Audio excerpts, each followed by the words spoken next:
Senhor. Reprime a tua voz de choro e as lágrimas de teus olhos, porque há galardão para o teu trabalho, diz o Senhor, pois eles voltarão da terra do inimigo. Amém? Os irmãos podem tomar sua licença.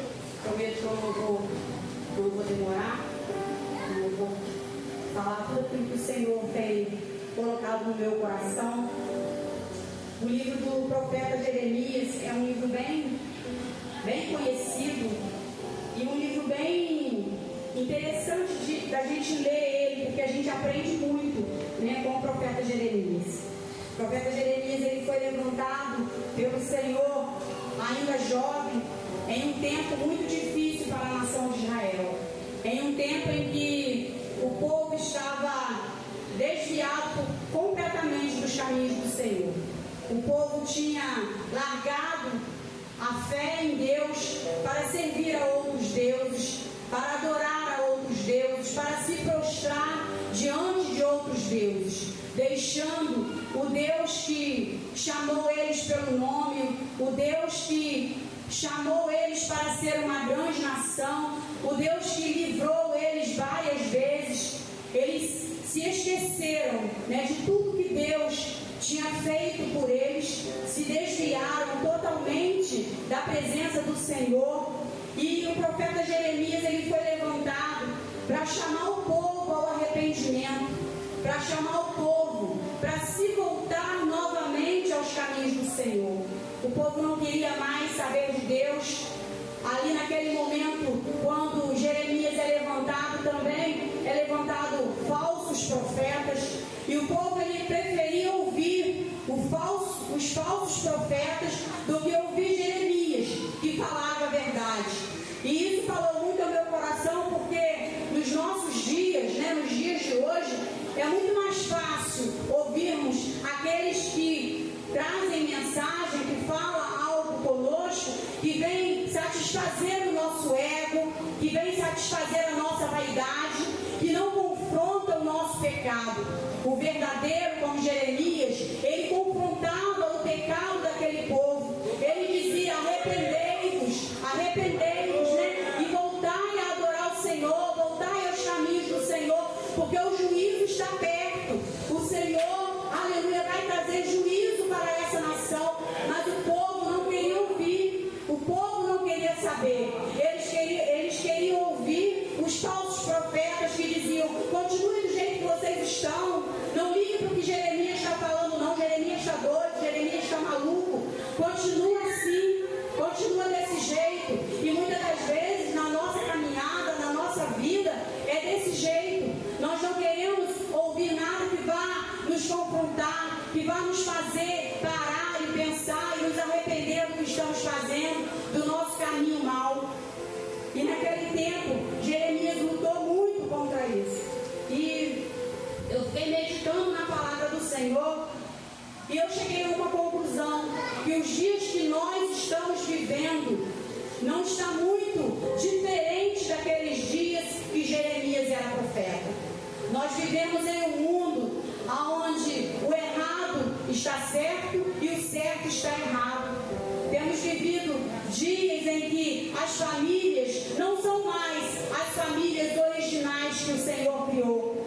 Quando o Senhor criou a primeira família, Ele criou um homem e uma mulher. Hoje nós temos visto famílias, aleluia, sendo construídas, homem com homem, mulher com mulher, criando filhos, adotando crianças. Muitas das vezes tem famílias sendo criadas, homem que se veste de mulher e uma mulher que se veste de homem, e ali eles geram filhos, criando filhos nesse ambiente totalmente fora do conceito de Deus, fora da presença do Senhor. Se nós formos olhar, né, um pouquinho que a gente pega o celular e a gente vai olhar as redes sociais, a gente vai ver que está tudo corrompido, está tudo perdido. Não há mais o que fazer se não for a mão de Deus, se não for o Senhor para olhar por nós, para olhar pelas famílias. O que será das famílias daqui por diante? Existem igrejas sendo abertas com homens gays sendo pastores, mulheres aleluia, sendo pastoras, sendo mulheres homossexuais, criando crianças desse jeito, e essas igrejas cheias de pessoas seguindo esses falsos mestres, esses falsos ensinos. Então, se a gente olhar para o povo lá no passado, para o povo aonde Jeremias ele estava ministrando, aonde ele estava profetizando, não está diferente. Não está diferente. Nós vivemos um verdadeiro caos, vamos dizer assim. Nós vivemos verdadeiras tragédias no nosso meio e também no mundo secular. As pessoas não querem mais servir ao Senhor, não acreditam mais no Senhor, não acreditam mais que Jesus vai voltar para buscar a sua igreja. Se a gente se levantar para falar que Jesus vai voltar, eles vão rir da nossa cara, não vão acreditar. Estamos vivendo uma verdadeira apostasia. As pessoas estão largando a fé em Deus. As pessoas estão vivendo a mercê de si mesmo. Esses dias eu estava olhando no celular e eu confesso para os irmãos que eu fiquei apavorada com o que eu vi. Pessoas se identificando como animais. Pessoas na rua, como cachorro de quatro, comendo ração. Pessoas como cobra, rastejando pela rua. O diabo tem feito o que quer e o que não quer com as pessoas e elas não enxergam, elas não veem o que está acontecendo. O afastamento de Deus, o deixar Deus de lado, tem feito com que as pessoas sejam bonecos na mão de Satanás. Ele tem feito, aleluia, o que ele quer e o que ele não quer. E as pessoas não enxergam, as pessoas não veem, acham bonito, acham que cada um pode viver do jeito que quiser. O importante é ser feliz, o importante é o amor. E nós sabemos que não é assim, não é desse jeito. O importante, aleluia, é a palavra do Senhor. O importante é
Não foi Jeremias que ouviu o choro e chegou para o Senhor e disse: Senhor, tem umas mulheres ali chorando, tem umas mães ali que estão desesperadas porque os seus filhos foram levados e elas não aceitam ser consoladas. Não foi Jeremias que chegou para o Senhor e disse: aleluia. E isso me chamou a atenção porque muitas das vezes nós não queremos ouvir o Senhor falar. Nós queremos que Deus levante alguém para falar conosco. Nós esperamos que Deus vai levantar. Hoje eu vou no culto porque Deus vai usar alguém para falar comigo. E às vezes Deus está lá de cima olhando o que a gente está passando, o que a gente está sofrendo, o que a gente está vivendo, e a gente está esperando Deus usar alguém para falar conosco. E eu fiquei admirada com isso, porque Deus, Ele viu o choro daquelas mães.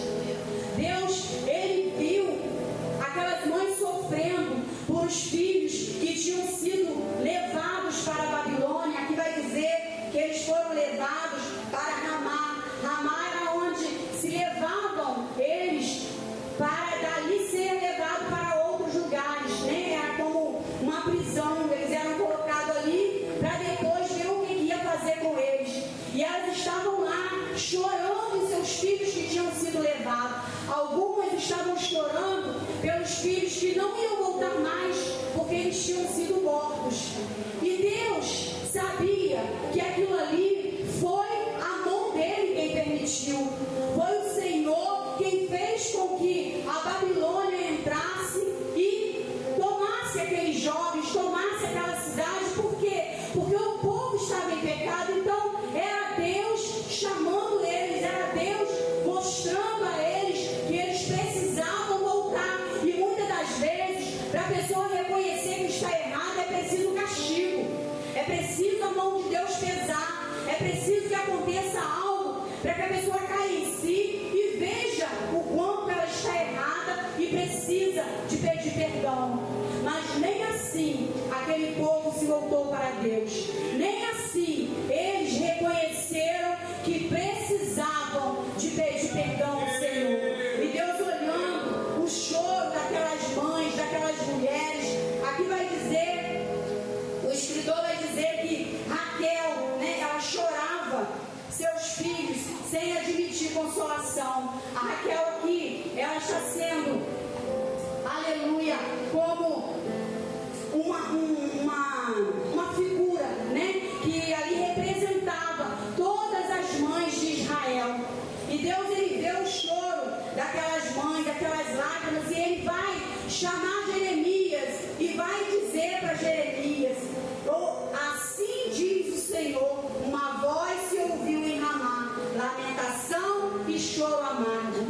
Era o Senhor quem estava ouvindo o choro delas, e Deus tinha uma promessa para elas, Deus tinha uma palavra para elas, e Deus chama Jeremias e manda Jeremias ir lá dizer para elas: assim diz o Senhor, reprime a tua voz de choro, aleluia, porque há galardão para o teu trabalho, as tuas lágrimas não são em vão. Era isso que Deus estava dizendo para elas: eu tenho visto a sua dor, a sua lágrima, o seu choro, aleluia, e não é em vão. Eu vou trazer, aleluia, da terra do inimigo aqueles que foram levados, aleluia.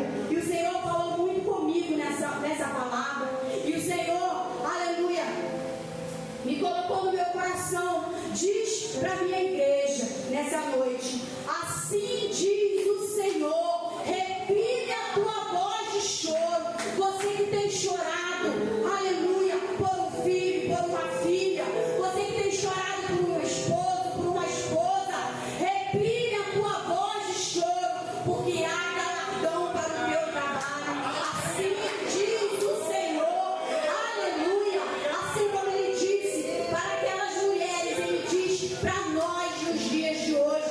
Ele tem visto, ele tem colhido as nossas lágrimas, ele tem, aleluia, olhado para cada um de nós. O Senhor Jesus querido, ele tem cuidado de cada um, aleluia. A gente não precisa ficar preocupado, a gente não precisa ficar ansioso, porque